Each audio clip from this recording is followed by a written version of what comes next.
Falando agora dos romanos, também é legal a gente entender essa linha do tempo para justamente entender a ordem dos acontecimentos. E o que muita gente acaba se confundindo ou perguntando, ai, Tati, primeiro vem Grécia, depois vem Roma, né? Não tem isso, não. Os dois coexistiram. Os gregos vieram antes, né? 2000 anos antes de Cristo, mas enquanto existia a Grécia Antiga, existiu a Roma Antiga também, tá? Toma cuidado. Mas vamos lá. Período romano é dividido em três. Nós temos a monarquia, a república e o império.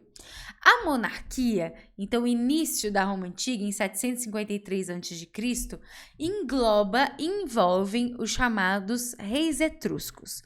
São duas as etnias, os dois povos que predominavam na região da Península Itálica nessa época, que são os etruscos e os latinos. Os etruscos vão acabar tendo essa liderança na formação de Roma, e os latinos são os que a gente chama, que a gente conhece de patrícios, tá? Em sua maioria.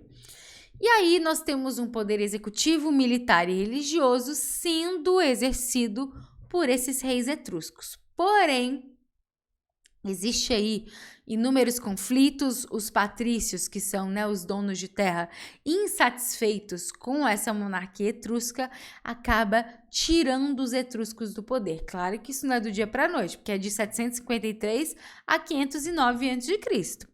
Mas em 509 a.C. nasce a República Romana.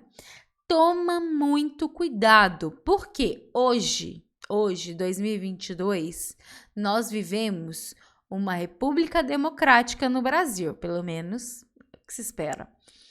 Mas república é uma coisa, democracia é outra. Elas existem de forma separada. Por que eu falo isso? Já apareceu em prova alternativa falando da democracia romana. Não existiu democracia em Roma, tá? Não é um sistema político que aconteceu em Roma. Por isso, tome cuidado. Dentro da República, nós temos alguns órgãos de importância, o Senado como o mais importante.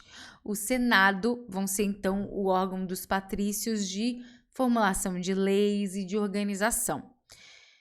Mas os plebeus, e aí, gente, isso não cai em prova, isso despenca em prova.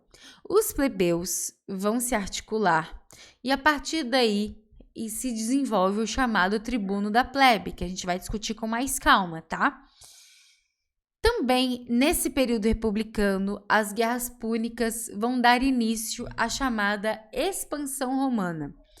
Muito cuidado, porque a gente fala, expansão romana, Império Romano. Tá, mas para chegar no Império, né, para chegar nessa lógica, né, maior, existiu antes o início da expansão.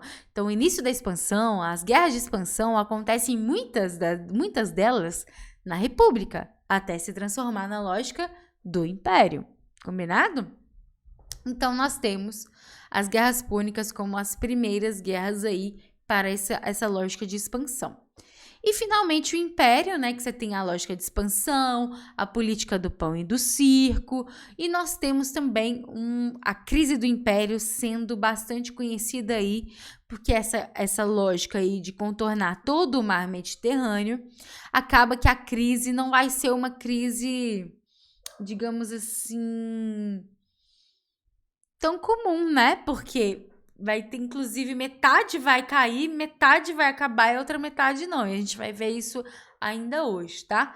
E também nós temos a lógica cristã nascendo no Império Romano, que vai ser muito importante para entender até hoje, né? Os dias de hoje, a lógica religiosa, mas quando a gente for falar de Idade Média, isso também vai ser importante para a gente entender o nascimento e a força da Igreja Católica, tá bom?